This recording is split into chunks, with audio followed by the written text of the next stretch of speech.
View.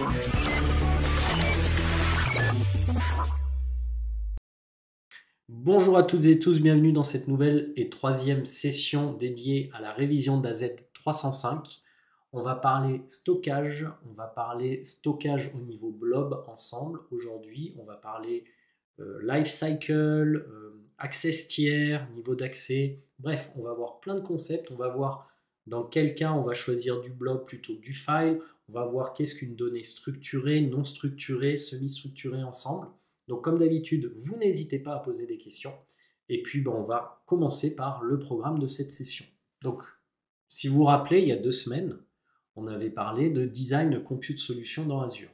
Donc dans ce cadre-là, je vous avais montré que dans Azure, quand vous voulez installer une application ou migrer une application depuis le réseau on-premise dans Azure, il faut choisir entre du PaaS, du IaaS, du CaaS, de l'infrastructure as code, etc., etc. Donc on a parlé de fonctions, on a parlé de Logic App, on a parlé d'Azure Batch aussi ensemble, on a parlé de ce qu'était une VM dans Azure et ses limitations, et on a parlé bien entendu de Web App. Et tout ça a découlé il y a 2 semaines le fait que je vous ai proposé et demandé quelque part de faire des devoirs. Et ces devoirs, c'était de répondre à un use case. Donc de réfléchir à un use case, je vous ai envoyé le lien sur le GitHub, et là on va le corriger ensemble. Donc ça va être la première partie. Dans la deuxième partie, on va rentrer dans le vif du sujet de ce module qui est le design de solutions de stockage à base de données non relationnelles. Donc aujourd'hui, on ne va pas parler SQL, on ne va pas parler fichiers XML, JSON, etc. parce que le SQL, c'est des données qu'on appelle structurées, et les fichiers JSON, XML, c'est les données qu'on appelle semi-structurées. Aujourd'hui, on va parler des données non structurées. Et les données non structurées dans Azure, c'est souvent ce qu'on appelle des blobs. Donc c'est ce qu'on va voir ensemble aujourd'hui. Et puis on terminera cette session comme d'habitude par un case study. Donc ce case study vous permettra là aussi de réfléchir avant la prochaine session à un use case type que vous pourriez avoir à l'assertif. Et bien entendu, ce use case dépendra de ce qu'on aura vu aujourd'hui ensemble.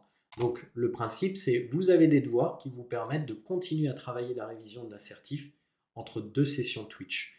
Donc on verra ensemble quand est-ce que je ferai, bien entendu, la prochaine session Twitch. Salut Stéphane d'OBS qui est architecte Azure. Salut, bienvenue.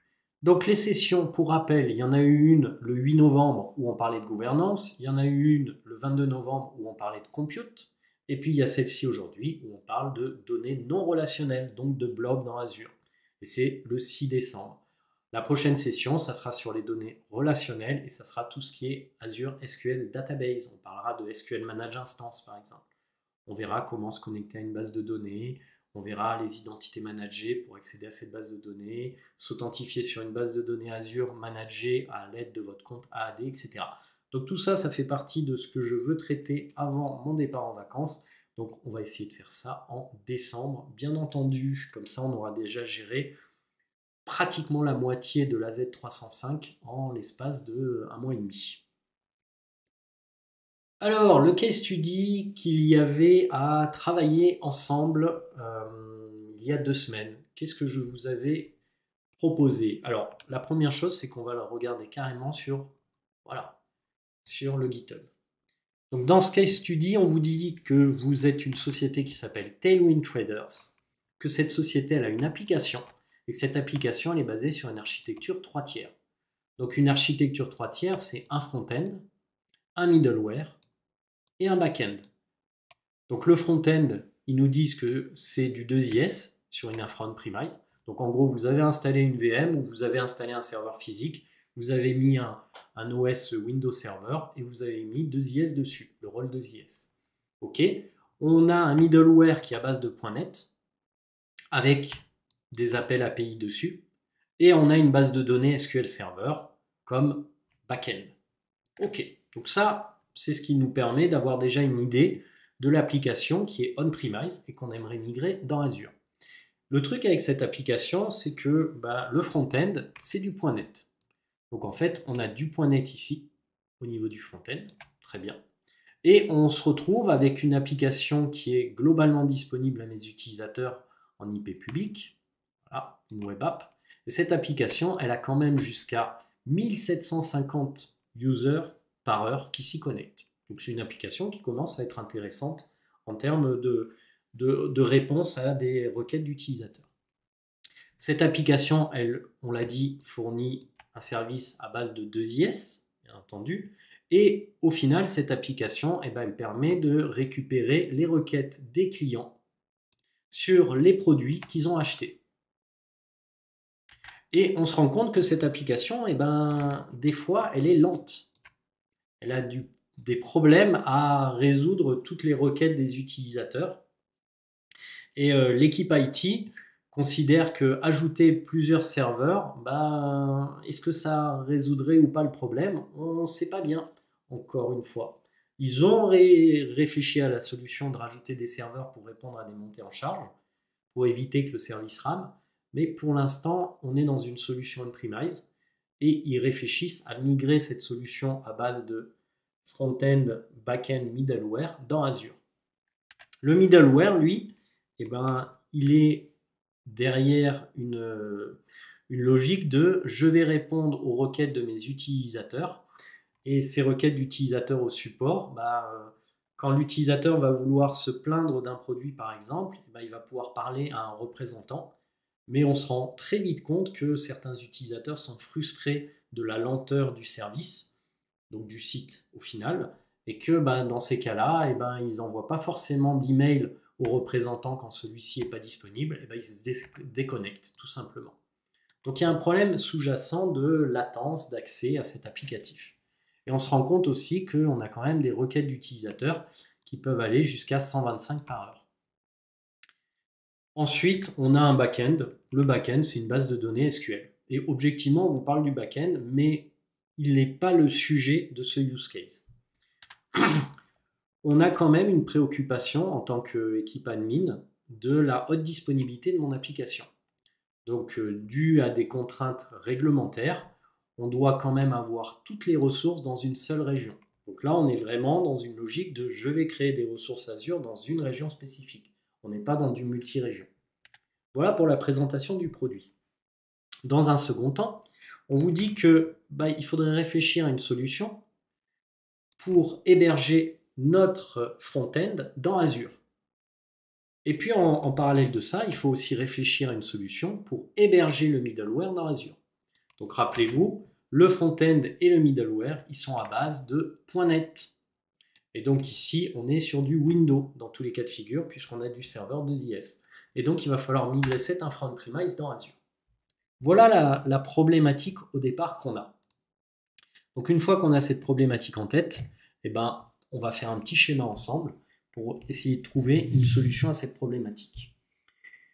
Donc, on va commencer par le front-end. Ce qu'on a vu il y a 2 semaines, c'est que le front-end, c'était au final, par exemple, des VM. Et que ces VM, elles pouvaient être scalées automatiquement dans ce qu'on appelle un VMSS, le Virtual Machine Scale Set.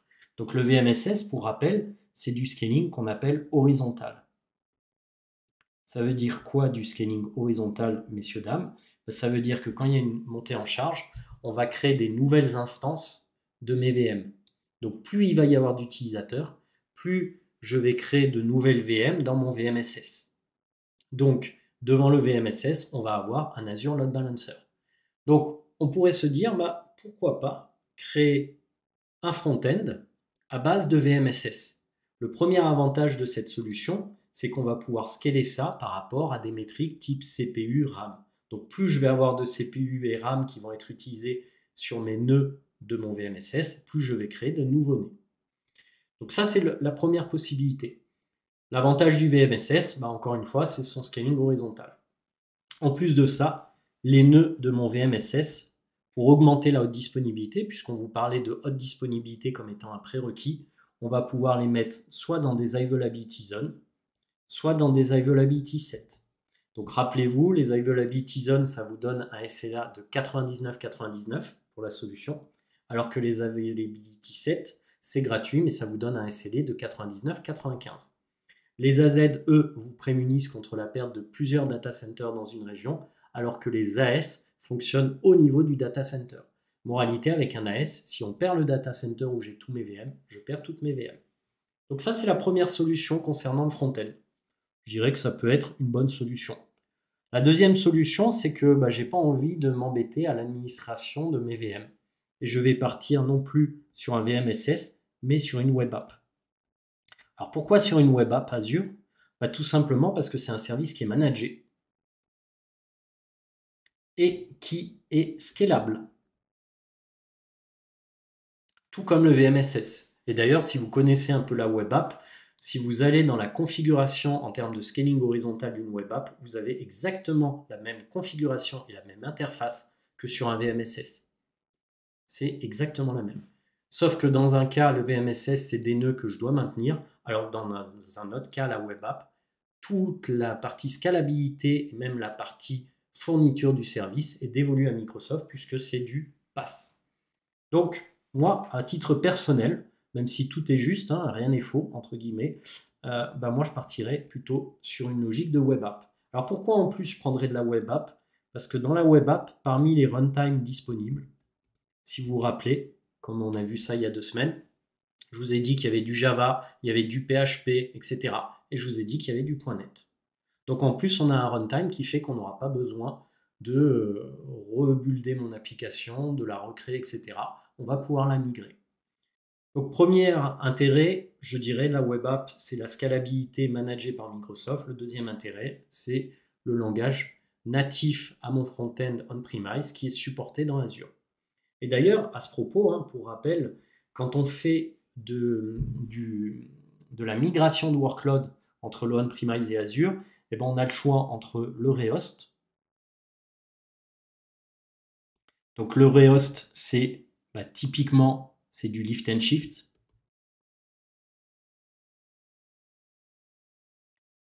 On a le choix aussi avec ce qu'on appelle le refactor.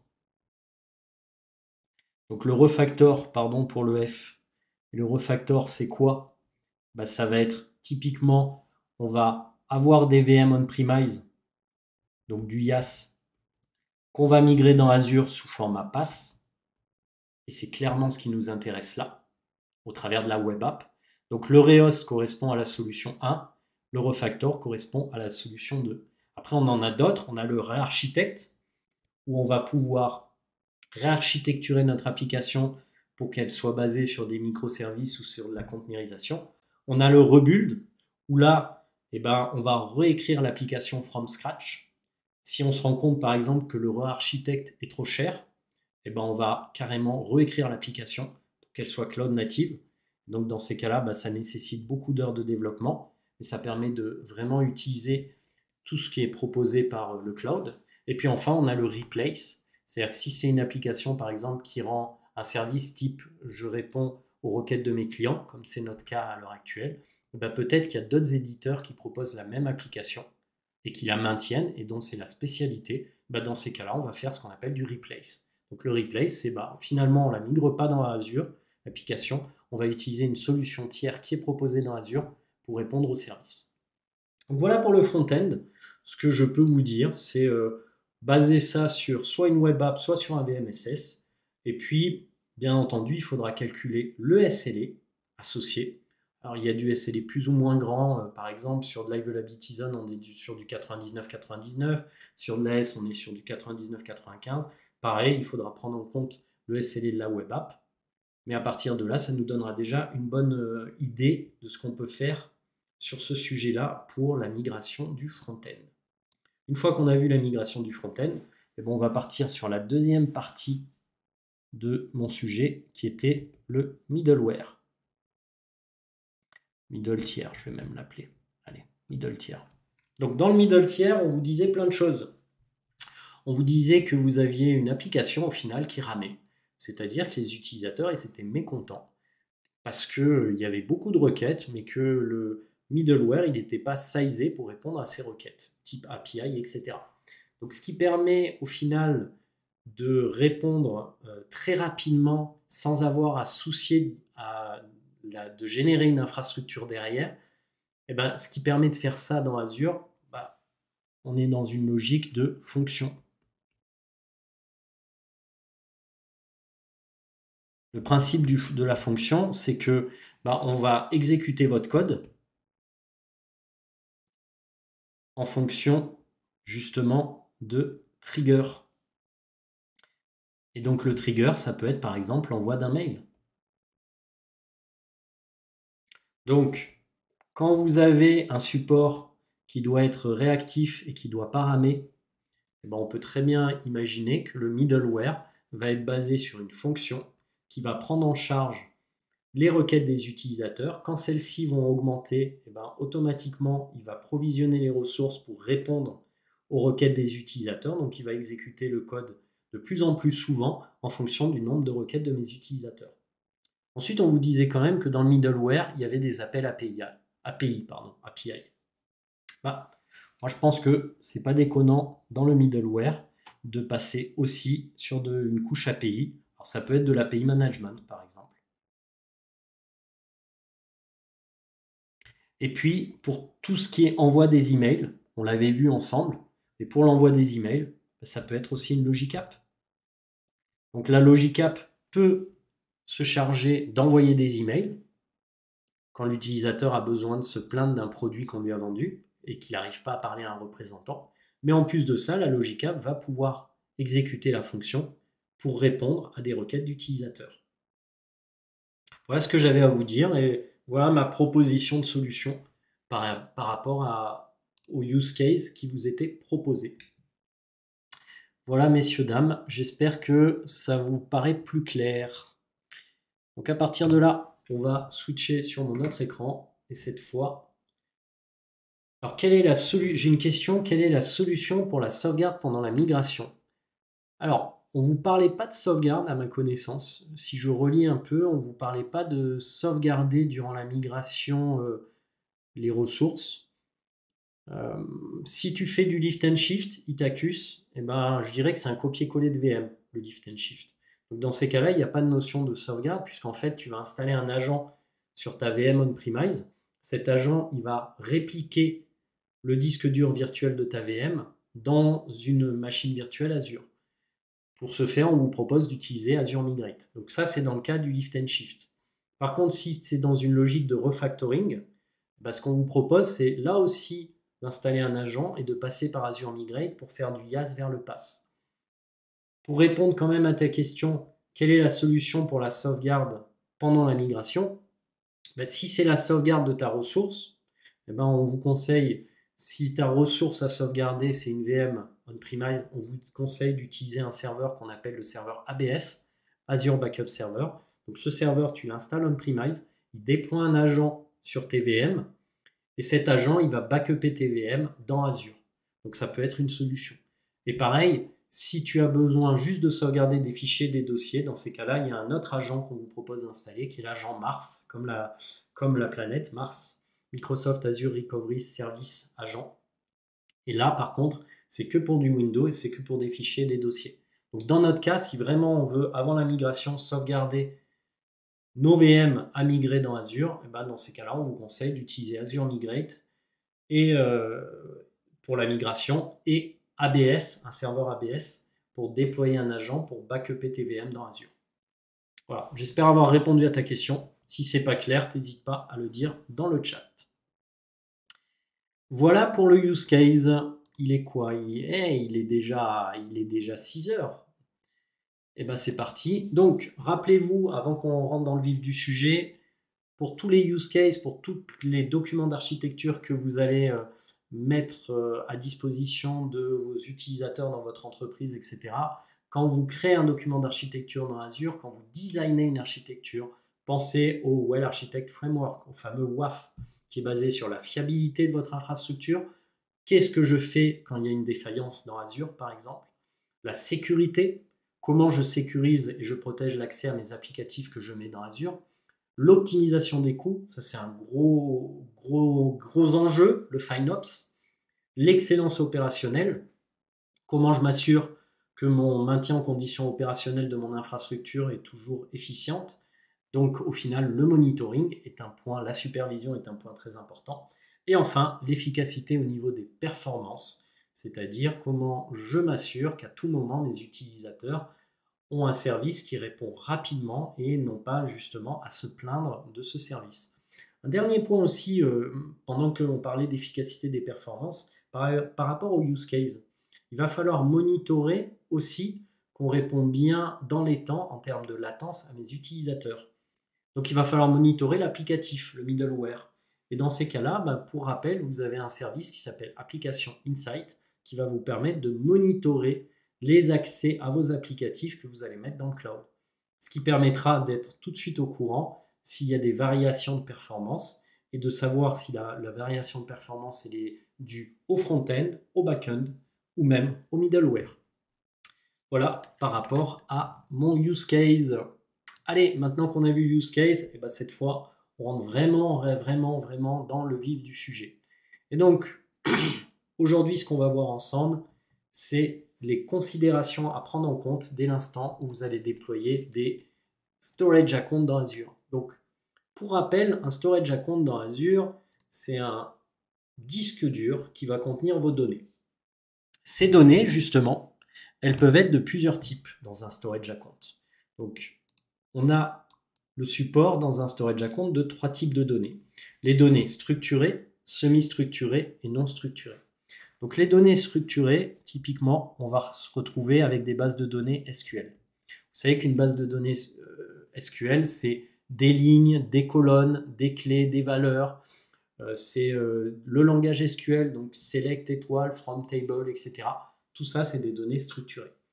Les données semi-structurées, c'est souvent représenté, par exemple, par les fichiers JSON qui sont beaucoup utilisés dans Azure pour tout ce qui est journaux d'événements, mais aussi pour Azure Policy. Et puis les fichiers YAML qui vont vous permettre, dans un cluster Kubernetes, de déployer votre applicatif. Ça, c'est les données qu'on appelle semi-structurées. Et nous, ce qui va nous intéresser aujourd'hui, c'est les données qu'on appelle non structurées. Et ces données, elles sont représentées bien souvent par ce qu'on appelle des blobs. Donc un blob, c'est un fichier. Ça peut être, je ne sais pas moi, ça peut être une image, ça peut être un document. Tout ça, ça représente un blob. Et les blobs sont dans des comptes de stockage. Et ces comptes de stockage vont avoir une hiérarchie de dossiers qu'on appelle des conteneurs. Donc ça, c'est important à s'en rappeler. Donc nous, ce qui va nous intéresser aujourd'hui, c'est vraiment l'utilisation dans Azure des données non structurées. Et dans ce cadre-là, on va switcher sur mon autre écran. On va parler un peu des critères de décision quand vous allez créer un compte de stockage. Donc, pour rappel, un compte de stockage dans Azure, c'est un service qui est managé par Microsoft et qui va contenir vos données. Ce compte de stockage, il contient des données, encore une fois, structurées, semi-structurées ou non structurées. Nous, ce qui nous intéresse aujourd'hui, encore une fois, c'est les données qu'on appelle non structurées. Donc, les données non structurées, ce sont les blobs. Et ces blobs, ils doivent être insérés dans ce qu'on appelle des conteneurs. Donc un conteneur, moi je dis souvent que c'est un répertoire, un dossier, c'est un conteneur. Quand vous créez un compte de stockage, avant de commencer à travailler sur les blobs, sur les conteneurs, etc., il faut se poser des questions assez utiles. La première question à se poser, et qui est quand même relativement importante, c'est où est-ce que je vais déposer mon compte de stockage? Où est-ce que je vais le créer? Donc la première chose, ça va être la région. De la région va dépendre beaucoup de choses. Donc va dépendre d'abord l'aspect législatif, mais va dépendre aussi la latence, donc les performances. Tout ça va avoir un impact. Donc il y a des entreprises qui sont plus ou moins sensibilisées au fait que leurs données doivent rester dans tel pays plutôt que tel autre pour des contraintes législatives, et d'autres entreprises vont être orientées utilisateurs en first et vont se dire moi c'est les performances que je choisis, donc c'est la latence qui m'intéresse. Mais bien entendu, la région va avoir une influence sur le coût, parce que quand vous créez un compte de stockage dans la région Europe du Nord, la donnée va vous coûter moins cher que si vous créez ce même compte de stockage en France Centre, donc à Paris, ou en Ouest Europe. Donc en fait, la région a une influence sur le coût. Et puis, quand vous choisissez une région sur un compte de stockage, vous allez avoir automatiquement associé à la région ce qu'on appelle une région paire. C'est quoi une région paire? C'est une région qui est privilégiée par Microsoft lorsqu'il y a une rupture de la normalité sur la région primaire. Par exemple, je crée mes données en Europe du Nord. Il faut savoir que dans Azure, la région paire à Europe du Nord, c'est Europe de l'Ouest. Donc ça veut dire quoi? Ça veut dire que si la région Europe du Nord tombe, automatiquement, on va basculer vos données en Europe de l'Ouest. Et vous avez ça pour France Centre Paris avec France Sud Marseille. Vous voyez, chaque région a toujours une région, on va dire, préférée, qu'on appelle la région paire. Donc quand vous créez un compte de stockage, vous choisissez une région, vous choisissez le type de données que vous allez stocker dedans, et puis vous allez choisir, bien entendu, la réplication. Alors, la réplication, on va le voir juste après, mais concrètement, dans la logique de réplication, on va voir qu'il y a 6 niveaux de réplication dans Azure. Et chaque niveau a son importance. On a, dans tous les cas de figure, quand on gère un compte de stockage, une nécessité d'administrer ce compte de stockage. Donc il y a toujours une part d'administration. Pourquoi? Parce qu'il va falloir gérer les accès à ce compte de stockage dans l'entreprise. Il va falloir aussi regarder les métriques d'utilisation du compte de stockage, c'est-à-dire est-ce que ce compte de stockage est plus ou moins utilisé dans Azure. Il va falloir aussi réfléchir à tout ce qui est FinOps par rapport à ce compte de stockage.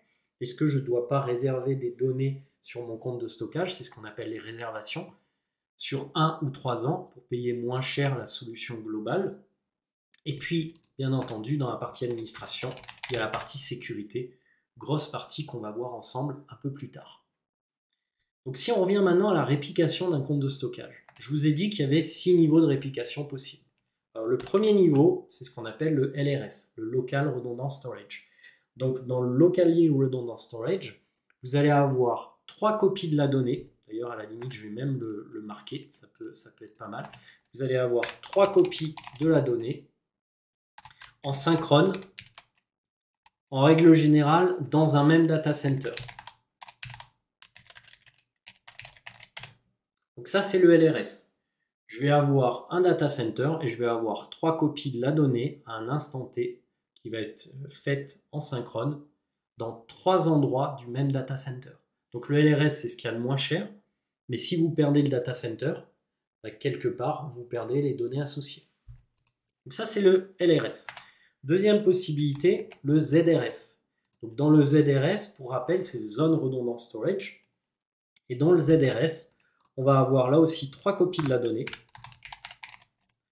en sync, mais dans 3 data centers différents, dans 3 DC qui sont normalement dans des AZ. Quand il y a des AZ, parce qu'il n'y a pas toujours d'availability zone dans des régions.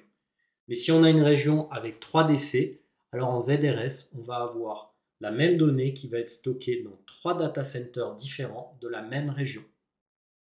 Ça, c'est le ZRS.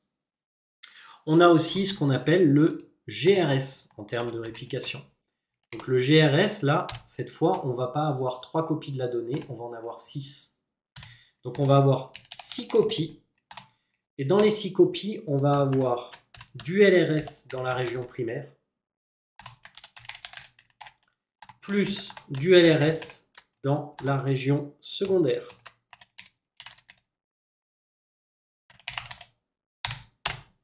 Et entre les deux, bien entendu, c'est de l'asynchrone. Donc je répète, avec le, je me mets bien, avec le GRS, on va avoir 6 copies de votre donnée qui vont être 3 copies dans la région primaire en LRS, 3 copies dans la région secondaire en LRS aussi, et entre les deux, une réplication asynchrone. Donc ça veut dire que là, on rentre dans une logique de PRA et on rentre dans une logique de RPO et de RTO. On va toujours avoir une latence entre la donnée qui est créée dans la région primaire et sa synchronisation dans la région secondaire. Ça, c'est la troisième possibilité de réplication d'un compte de stockage. Quatrième possibilité, le GZRS. Alors le GZRS, tout est dans le titre. On a aussi 6 copies de la donnée, sauf que dans la région primaire, on est en ZRS. Dans la région secondaire, on est en LRS. Et entre les deux, on est en asynchro.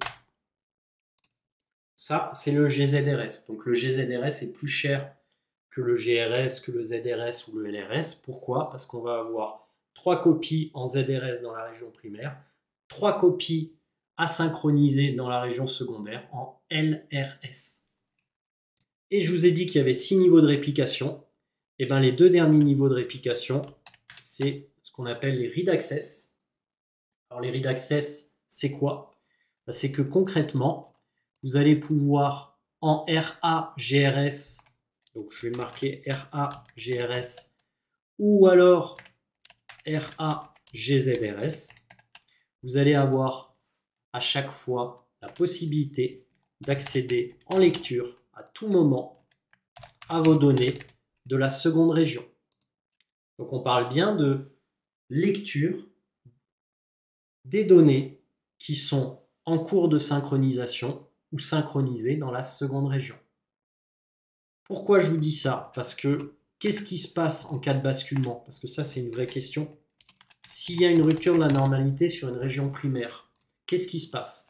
Il y a 2 possibilités. Soit c'est Microsoft qui bascule, soit c'est le client. Et l'avantage, vous l'avez compris, du RA-GRS ou RA-GZRS, peu importe ce que vous allez choisir, c'est que vous n'avez pas besoin de basculer vers la région secondaire pour lire les données qui sont synchronisées. Alors qu'en GRS ou GZRS, vous n'aurez accès à la région secondaire en lecture et en écriture qu'une fois que vous aurez lancé un basculement. Ou que Microsoft d'ailleurs aura lancé le basculement. Donc le RA quelque chose veut juste dire que vous avez une URL, d'ailleurs qui est en secondary. Donc vous avez une URL de votre compte de stockage qui est tout le temps disponible en lecture pour pouvoir lire les données. Alors ça peut être pratique par exemple si vous avez besoin, imaginez vous avez une application de comptabilité qui est utilisée par des centaines de comptables dans la région primaire. Et vous avez un audit, donc vous avez des auditeurs qui ont besoin d'accéder en lecture à cette application. Plutôt que l'auditeur travaille sur l'application dans la région primaire, il va travailler sur la synchronisation des données en lecture qui sont disponibles dans la région secondaire. Voilà concrètement un cas concret. Voilà, un cas concret de ce qu'on peut faire avec du RA quelque chose. Autre exemple, j'ai une application et je veux que quand j'ai une rupture de la normalité dans la région primaire, elle continue à être disponible en lecture seule depuis la région secondaire. On va facilement rentrer dans du RA-GRS ou RA-GZRS pour répondre à cette problématique. En fonction de tout ça, le compte de stockage va avoir un SLA. Va avoir encore une fois un SLA plus ou moins important. C'est important aussi, mais le SLA, il dépend de beaucoup de choses. Il dépend du niveau d'accès aux données, qu'on avait déjà vu, hot, cool, etc., archives. Et le SLA, bien entendu, il dépend du niveau de réplication. Je vais y arriver, de votre donnée. Voilà pour la première partie sur ce qu'on peut dire sur le compte de stockage, vraiment très rapidement, encore une fois. Donc pensez-y, la réplication va avoir un impact sur le SLA, va avoir un impact sur le coût, mais va avoir aussi un impact sur la disponibilité de vos données. Ensuite, je vous ai dit qu'un compte de stockage, c'était des niveaux d'accès. Et les niveaux d'accès, c'est quoi? En fait, une donnée, elle peut être stockée dans un compte de stockage, soit au format hot, soit au format cool, soit au format archive. Et sachant qu'un compte de stockage, il ne peut être créé que en hot ou en cool et pas en archive. Donc vous n'avez pas la possibilité de créer un compte de stockage qui va contenir des données archivées par défaut. Il faudra que vous le créiez soit en hot, soit en cool. Et quand vous allez mettre une donnée, quand vous allez uploader une donnée dessus, vous pourrez basculer cette donnée de hot à archive ou de cool à archive. Donc ça, c'est un point très important à prendre en compte. Donc justement, quelle est la différence entre hot, cool et archive? Donc le hot, c'est pour des données qui sont fréquemment accédées. Tous les jours, par exemple. Même des journaux d'événements. Typiquement, c'est du hot. Donc le SLA va être plus élevé quand vous êtes sur du hot, mais ça coûte un peu plus cher. Le cool, c'est pour des données qui sont accédées sur 30 jours, tous les 30 jours par exemple. Donc c'est plutôt pour des backups avec une durée de rétention, Et vous savez que vous allez devoir restaurer les backups. En moyenne, vous restaurez les backups une fois par mois. Bon, on va partir sur du cool. Et puis l'archive, bah là, vous vous engagez à ce que pendant 180 jours, vous ne touchiez pas à la donnée. Et d'ailleurs, physiquement, il y a un robot qui va archiver votre donnée. Ce qui veut dire que quand vous êtes dans une logique d'archive, messieurs, dames, eh ben, ça ne vous coûte pas cher du tout, l'archive. Hein, c'est pas cher. Ça, c'est moins qu'on puisse dire. Mais d'un autre côté, la donnée, elle n'est pas accessible. Quand elle est archivée, pour pouvoir y accéder à cette donnée, il va falloir la réhydrater. Réhydrater. Donc en réhydratant ma donnée, hop, j'essaie d'être un peu plus visible, voilà, je pense que tout le monde voit bien, mais en réhydratant la donnée, vous allez pouvoir y accéder beaucoup plus facilement. C'est-à-dire qu'en passant de archive à hot ou de archive à cool, ça va vous coûter quand même, parce que la réhydratation avant les 180 jours inclut une pénalité, mais ça vous permet d'y accéder à la donnée. Alors qu'en hot ou en cool, même si le SLA est moins élevé en cool qu'en hot, bah vous pouvez toujours accéder à la donnée. Donc dès l'instant où vous connaissez l'URL d'accès à la donnée sur du blob en anonyme, ou que vous avez une access key ou une SAS ou une SAT, etc., bah vous pourrez accéder facilement à cette donnée sur le compte de stockage. Et si vous avez besoin d'accéder à ma donnée, mais de manière automatisée, la passer en niveau hot, en niveau cool ou en niveau archive, et ben vous avez ce qu'on appelle le lifecycle management. Donc ce que je vous propose, c'est avant que vous mouriez complètement d'entendre tout ce que j'ai à vous dire, c'est de vous faire une petite démo.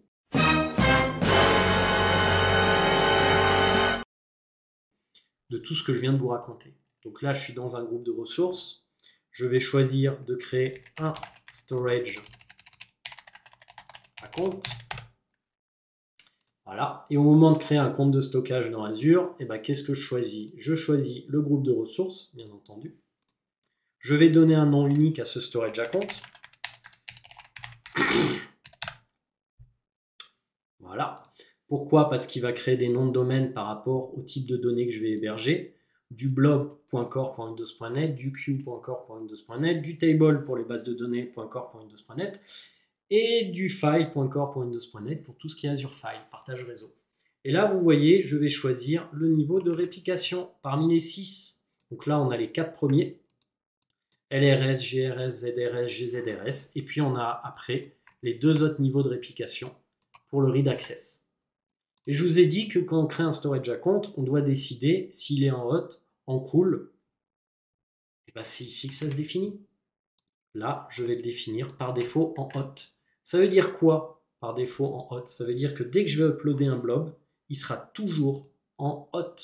Et ça sera à moi après de le switcher en cool ou en archive. Et comme je vous ai dit, bah, j'ai 2 manières pour parvenir à ça. Soit je dis je le switch manuellement, c'est-à-dire je vais sur chaque blob et je le change en cool, en hot, en archive, etc. Mais c'est des opérations manuelles qui prennent du temps, c'est chronophage, etc. Soit vous avez dans les comptes de stockage ce qu'on appelle la gestion du cycle de vie, le life cycle management en anglais, où là vous allez pouvoir créer des règles qui vont automatiser le passage de hot vers cool, de cool vers archive, etc. Donc ce que je vous propose, c'est de vous montrer justement le life cycle. Donc le life cycle management, c'est ici, à gauche, que vous le retrouvez. Là, vous faites un ajouter une règle. Et là, on va définir ma règle. Par exemple, je vais dire que ma règle, elle va prendre tous les blobs qui sont en hot et elle va les mettre en archive. Donc si j'ai un blob que je n'ai pas modifié depuis 60 jours, un blob hot que je n'ai pas modifié depuis 60 jours, alors je considère que je peux le passer en archive. C'est un choix, hein, mais au moins, vous voyez, ça va être appliqué à tous les blobs dans le compte de stockage. Et là, je vais créer ma règle. Donc je vous ai dit que c'était un blob pour lequel j'ai fait une modification il y a au moins 60 jours. Et dans ces cas-là, je vais dire que je passe le blob automatiquement en archive. Et grâce à ça, je vais automatiser le fait que si un fichier n'est pas modifié depuis au moins 60 jours, automatiquement je l'archive. Alors avant de passer de hot vers du archive, on pourrait passer de hot vers du cool. Par exemple, on pourrait créer une règle qui dit que si un fichier n'est pas utilisé depuis, n'a pas été modifié depuis 30 jours, alors je le passe en cool, et puis une fois que je l'ai passé en cool, et ben je le passe au bout de 60 jours après ça en archive par exemple. Et tout ça, ça vous permet d'automatiser ce que je viens de vous montrer. Et si je veux faire ça au niveau manuel, eh ben, il suffit de créer par exemple un conteneur qu'on appelle image. Dans ce conteneur, je vais par exemple uploader un fichier. Donc là, typiquement, je sais pas, moi je vais uploader, allez, ce fichier-là. Je fais un upload. Une fois que le fichier est uploadé, vous voyez qu'il est en hot.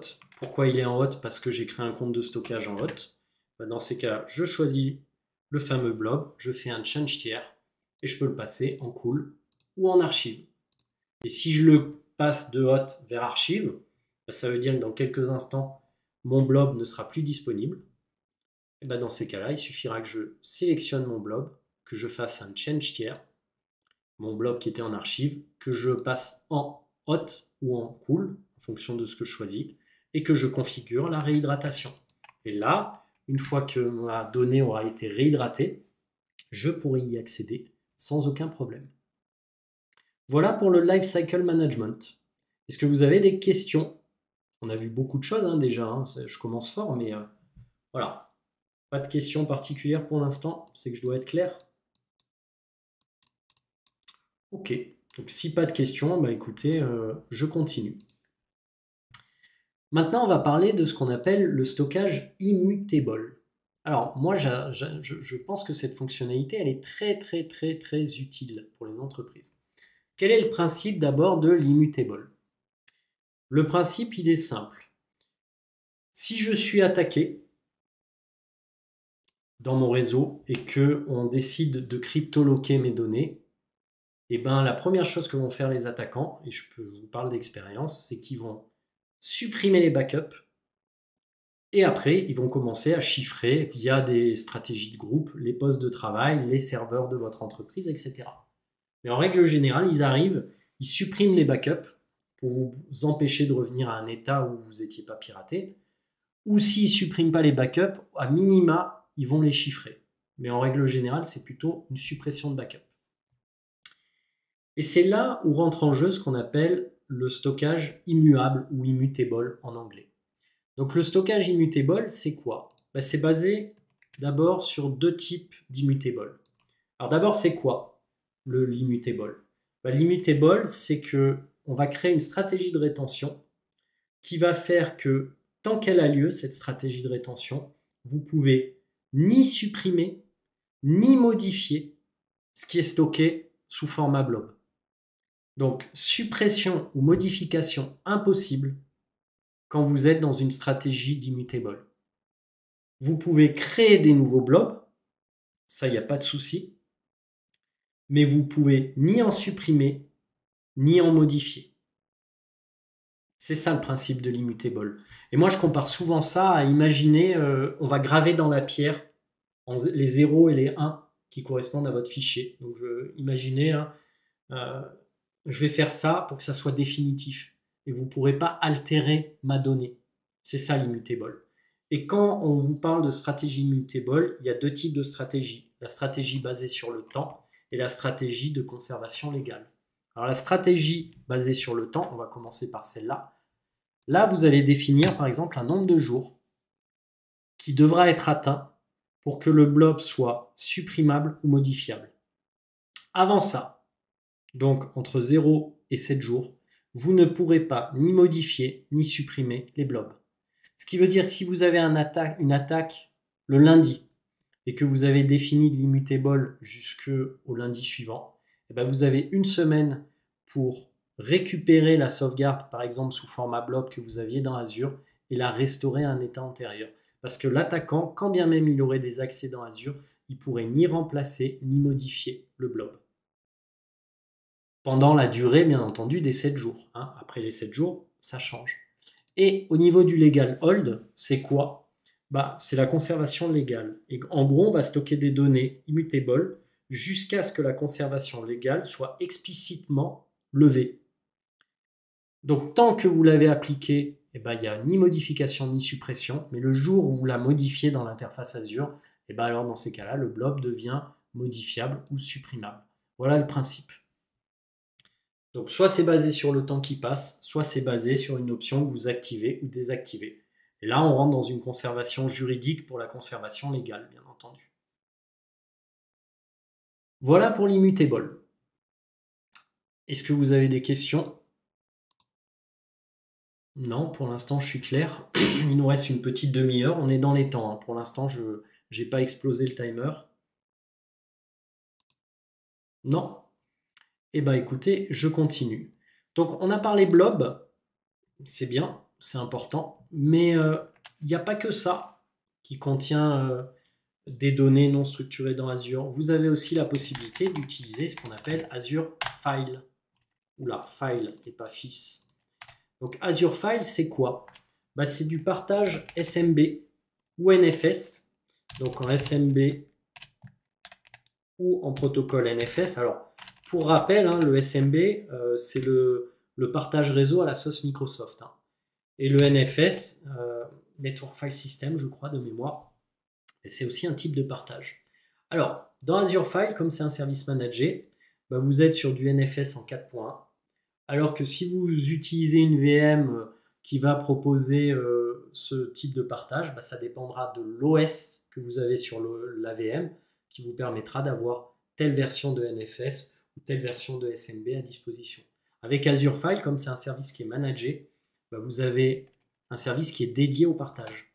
Et ce partage, eh ben, il va vous offrir des I/O par seconde qui sont relativement performantes, versus du blob. Et quand est-ce qu'on va utiliser Azure File? Bah, typiquement pour remplacer un NAS. Si vous avez un NAS, par exemple Synology, bon, l'Azure File est un très bon compromis pour remplacer ce NAS Synology qui était sur votre réseau interne. Pareil, si vous avez besoin d'accéder à des données depuis n'importe où dans le globe, eh ben, vous utiliserez là aussi Azure File. Donc les données qui sont disponibles globalement. Données disponibles globalement. C'est aussi un argument pour utiliser Azure File. Ça peut être aussi des données qui sont partagées entre différents nœuds d'une même application. Donc, par exemple, vous avez un VMSS et tous les nœuds de mon VMSS vont pointer vers l'Azure File, vers mon partage SMB. Alors, je vous parle de VMSS, mais on pourrait me dire aussi, oui, enfin, on l'utilise surtout pour du Kubernetes. Pour avoir tout ce qui est données persistantes sur un cluster Kubernetes, vous verrez souvent à disposition un partage de type Azure File. C'est ce qu'on vous conseille. Voilà pour Azure File. Alors, si vous ne connaissez pas, je vais vous faire une petite démo rapide. Ça rentrera dans une logique de j'appréhende une technologie tout en la voyant à l'œuvre. Donc là, je suis sur mon storage account, je suis dans Azure File. Là, je vais créer un nouveau partage. Par exemple, ce partage, je vais l'appeler VIP. Et une fois que j'ai créé ce partage, on voit qu'il a une capacité maximum de 5 Tbps, qu'il y a une corbeille qui est activée sur ce partage de 7 jours. C'est ce qu'on appelle le soft delete. Donc ça veut dire que si vous supprimez des données, bah, vous allez pouvoir les restaurer dans les 7 jours. Ici, je vais faire un connect. En cliquant sur le connect, Azure va me générer le code nécessaire pour une machine Windows, Linux ou macOS pour monter ce partage réseau. Donc là, vous voyez, on a tout ce qu'il faut pour monter en interne mon partage réseau sur mon poste de travail. Une fois que j'ai cette logique-là, bah, je vais copier dans mon bloc-notes le code et puis je vais ouvrir une fenêtre PowerShell. Et dans ma fenêtre PowerShell, bah, je vais copier-coller le code. Donc alors tout le code n'est pas utilisable, enfin n'est pas utile, on va dire. La première ligne de code, c'est qu'elle va checker la ressource que le port 445 est ouvert en sortie, c'est-à-dire depuis votre poste de travail vers Azure. Bon, c'est pas nécessaire, chez moi c'est ouvert. Et puis là, je vais définir la lettre de lecteur ainsi que les informations qui vont me permettre de me connecter à ce partage réseau. Alors, Je ne sais plus qu'est-ce que j'ai comme lettre de lecteur. On va dire, allez, le G. J'espère que le G, c'est disponible sur mon poste de travail. Sinon, la démo, forcément, elle ne va pas marcher. Mais là, a priori, le G est bon. Donc maintenant, si je vais sur mon poste de travail, regardez, ici, j'ai bien la lettre de lecteur G qui est apparue, qui correspond au partage. Vous voyez, G qui correspond au partage VIP. Une fois que j'ai fait ça, je peux créer, par exemple, un nouveau document Word. Et si maintenant je retourne sur l'interface Azure et que je fais un petit refresh, je vais retrouver mon petit document Word. Sachez que vous pouvez accéder à mes partages réseau depuis un compte basé sur l'Active Directory.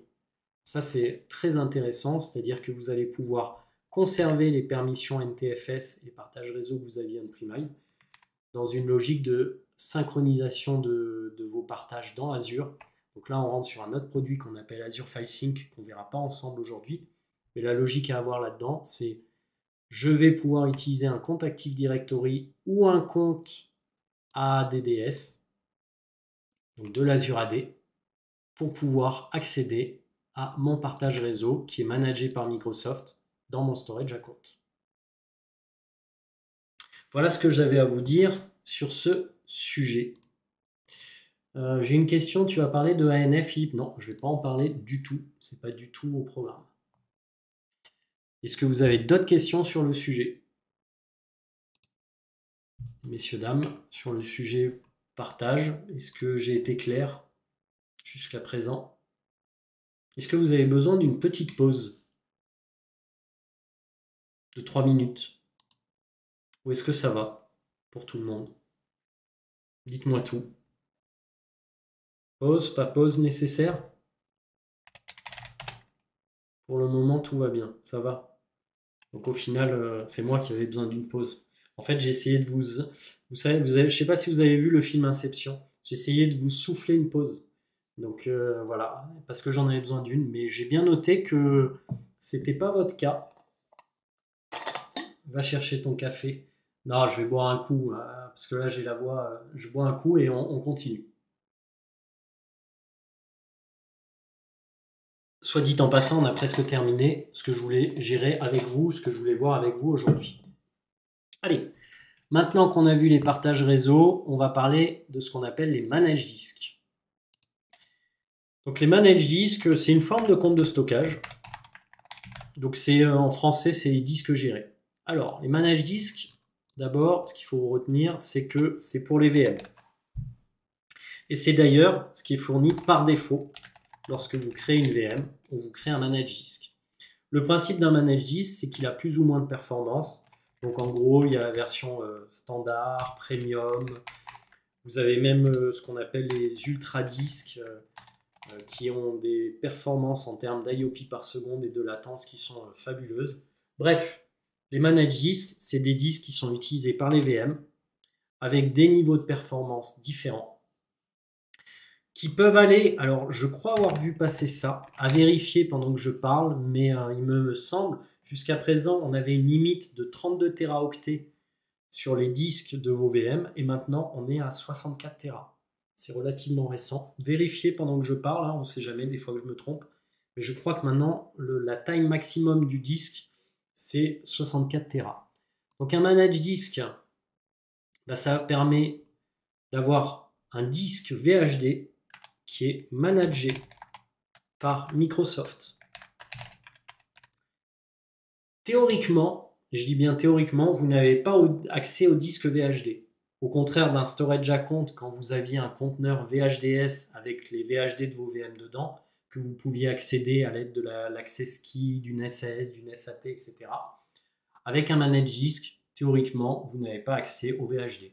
Au final, je vous dis théoriquement, en pratique, vous y avez accès. Alors pourquoi je vous dis que vous y avez accès? Parce que si je vais sur un manage disque, donc vous voyez là, le manage disque, il est représenté par un disque bleu et vert. Si je vais sur un manage disque qui correspond à un disque du système d'exploitation de ma VM, vous voyez, ce manage disque, il est attaché à ma VM W2K19 et on est en operating system Windows.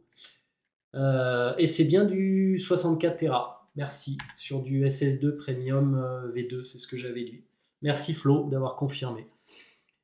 C'était la taille maximale qu'on pouvait avoir. Donc ce que je vous disais, c'est que on a un manage disk en standard HDD, en LRS, en termes de réplication. Maintenant, vous commencez à connaître. Ce manage disk, il a une taille de 127 Go. Il est attaché à ma VM W2K19. Donc dans configuration, eh ben, on va pouvoir créer un disque qui va être partagé entre plusieurs VM, par exemple. On va pouvoir utiliser ce qu'on appelle du burst on demand, ce qui fait qu'à un instant T, on va pouvoir augmenter le nombre d'IOP par seconde pour pouvoir répondre à une demande forte sur le disque. Et puis, au niveau de la taille des disques, regardez, vous avez des tailles qui peuvent être soit custom, où là, vous allez dire, je veux un disque de 129 Go, par exemple. Ou alors, vous avez des tailles qui sont prédéfinies. Par exemple, 512, 32, etc. Alors là, vous voyez, je suis à 32 Tera parce que je suis en standard HDD. Mais quand vous êtes en Premium SSD V2 ou en Ultra Disque, vous pouvez monter jusqu'à 64 Tera. C'est ce que je vous disais et c'est ce qu'a confirmé l'un de vous. Un autre point aussi, c'est que je vous ai dit que quand vous aviez un manage disk, vous ne pouviez pas accéder au VHD. Au final, ce n'est pas vrai. Si votre VM est coupée, donc il faut d'abord que la VM soit coupée. Donc qu'est-ce que je vais aller faire? Je vais aller couper la VM. Voilà. Si votre VM est coupée et que vous allez sur le manage disk associé à celle-ci, normalement ça prend un peu de temps de couper la VM, donc c'est pas dit que ça, pour la démo, il faudrait que j'attende quelques minutes, mais allez, a priori ça devrait le faire. Si vous allez dans Disk Export, ici, voilà, vous voyez, il faut que la VM soit arrêtée et désallouée. Pour l'instant, ce n'est pas encore le cas. Azure s'en est pas rendu compte. Et dans quelques instants, ça va être le cas. Et ben, vous allez pouvoir générer une URL pendant un temps que vous allez définir. Et cette URL va vous permettre de télécharger le VHD de la VM à des fins, par exemple, de troubleshooting. Alors, bien entendu, il ne faut pas que ce VHD soit chiffré à l'aide de Azure Disk Encryption. Donc typiquement, on va en parler d'Azure Disk Encryption. Ça fait partie des choses que je voulais aborder avec vous. Mais ADE, Azure Disk Encryption, vous permet de chiffrer le disque OS ou le disque de data de vos VM. Et ce chiffrement, il se fait soit avec du BitLocker pour des VM Windows, soit avec du DMCrypt pour des VM Linux. Donc si jamais votre disque n'est pas chiffré au repos, parce que ADE, c'est le chiffrement de vos données tant que la VM n'est pas démarrée. Une fois qu'elle est démarrée, la VM elle est déchiffrée. Donc ce chiffrement, il faut savoir que la clé de chiffrement, vous pouvez soit la laisser à Microsoft en termes de management, soit la stocker typiquement dans un Key Vault. Et donc si jamais votre disque managé n'est pas chiffré, vous allez pouvoir générer une URL. Voilà, ici, j'ai actualisé pour qu'Azure ait bien pris en compte que la VM était coupée. Générer une URL, et en générant cette URL, ça va vous permettre de télécharger le VHD à des fins de troubleshooting. Alors j'ai une question de Christophe qui dit, sinon il faut décrypter avant l'export. Oui, c'est vrai. Mais encore une fois, quand je vous parle d'ADE, à base de BitLocker ou de DMCrypt, il faut savoir que c'est une solution qui est managée par Microsoft. Donc c'est pas comme si vous alliez sur la VM pour chiffrer les disques avec BitLocker ou DMCrypt. C'est dans l'interface Azure que vous avez cette possibilité. Donc oui, c'est une solution, Christophe, de décrypter avant l'export. Mais dans ces cas-là, ça veut dire que potentiellement, on peut récupérer le VHD et qu'il ne sera pas chiffré. Donc on peut utiliser votre VM. Donc oui, pendant un temps prédéfini, ta méthode est bonne, mais vraiment un temps prédéfini. Sinon, on prend un risque en termes de sécurité, vous l'avez compris. Donc les disques managés sont utilisés par les VM et c'est l'option par défaut qui est proposée maintenant par Microsoft. Par exemple, si je prends une VM Windows Server 2019, alors on va prendre une génération 1 pour l'exemple. Est-ce que j'ai ça sous les yeux? Il y a tellement d'images que génération 1, et j'ai pas un champ de recherche là. Si, on est bon, voilà. Si on prend une VM de type génération 1, que je vais appeler VM démo que je mets dans le groupe de ressources RGDemoATT. Voilà. Quand je vais aller dans disque, en fait, quand vous allez dans Advanced, c'est là où on va configurer les disques de données et les disques d'OS, mais surtout les disques de données dans disque, la performance associée. Vous voyez. Et quand vous allez ici dans Advanced, vous avez la possibilité, là c'est grisé parce que cette image requiert un manage disk, mais vous avez la possibilité de désactiver l'utilisation de manage disk à la création de votre VM. Et dans ces cas-là, elle va être stockée sous forme de blob en VHD dans un conteneur d'un compte de stockage. Donc ça, c'est l'ancienne technologie, hein, ce dont je vous parle. Nous, ce qu'on vous conseille et ce qu'on force le plus possible, et vous le voyez, c'est d'utiliser un manage disk pour gérer vos VM dans Azure. Donc ces manage disks, ils sont fournis en plusieurs tailles, ils ont plusieurs performances possibles. Hein, ça, je vous en ai parlé. Donc on a du standard, du premium, du ultra disque. Ça va dépendre aussi du SLA associé à la VM. Hein, c'est vrai que j'en ai pas parlé, mais tout ça a une influence sur le SLA et sur le prix pour les manage disques. Et encore une fois, les manage disques sont vraiment dédiés aux VM. Est-ce qu'il y a d'autres questions sur les manage disques?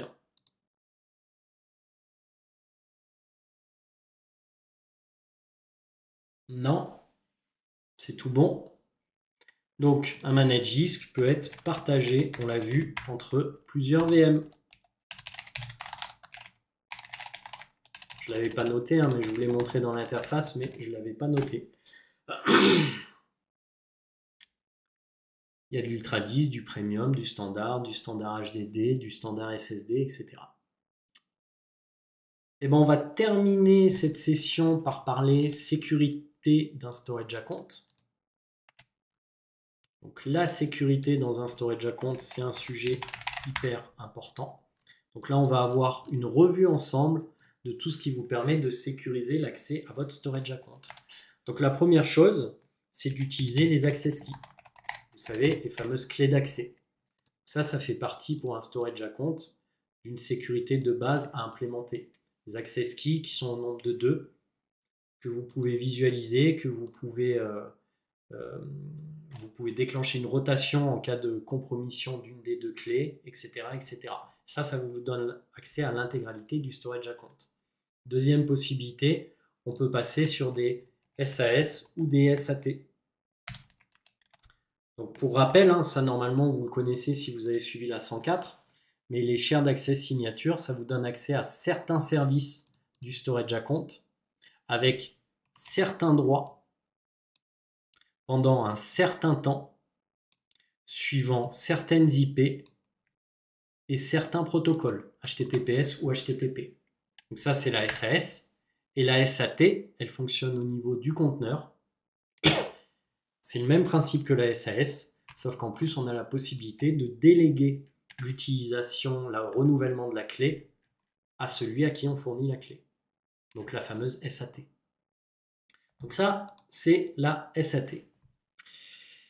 On a bien entendu la possibilité sur un storage account d'utiliser pour la sécurité ce qu'on appelle le modèle Airback. Donc l'access control IAM. L'access control IAM, il se fait soit au niveau du storage account, soit au niveau d'un conteneur. On va avoir l'access control IAM.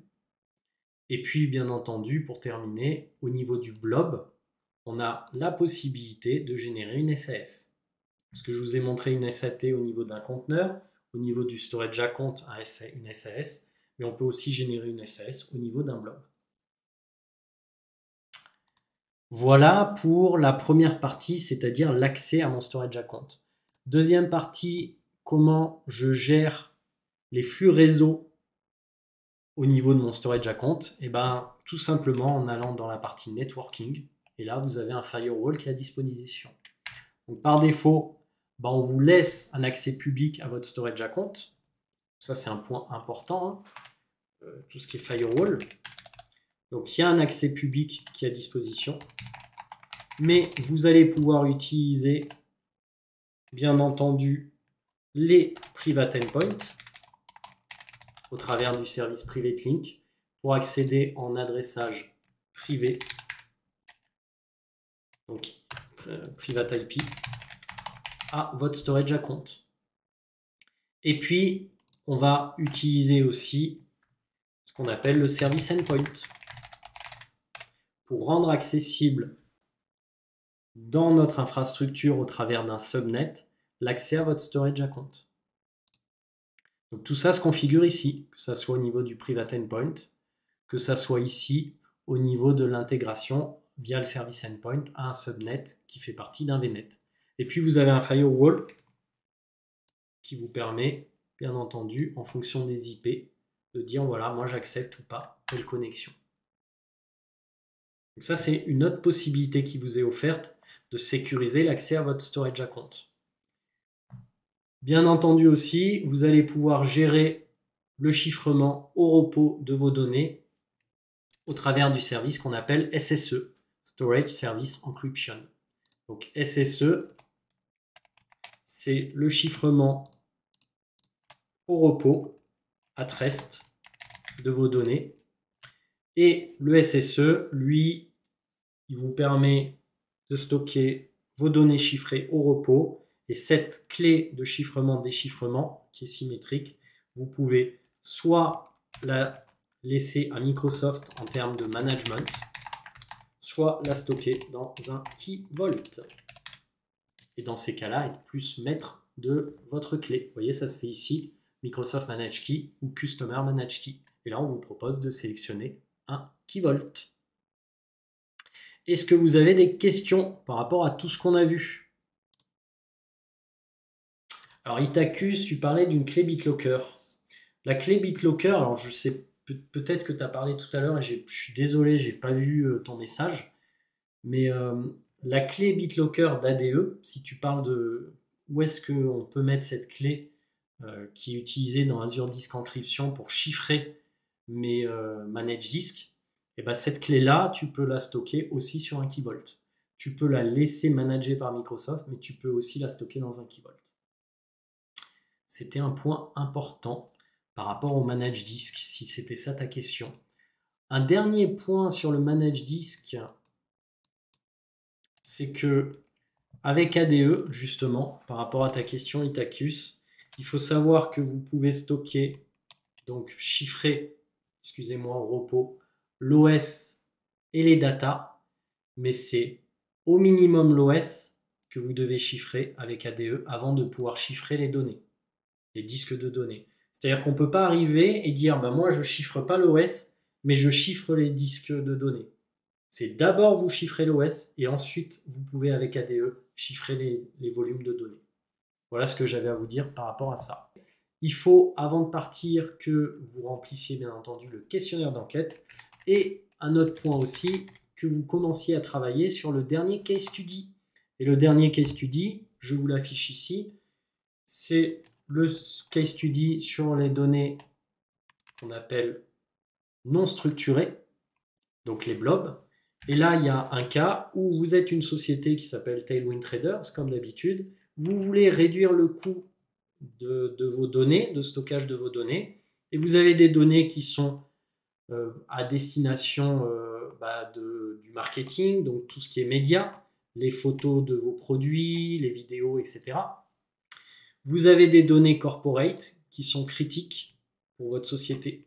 Ces données corporate, encore une fois, il va falloir les sécuriser au maximum.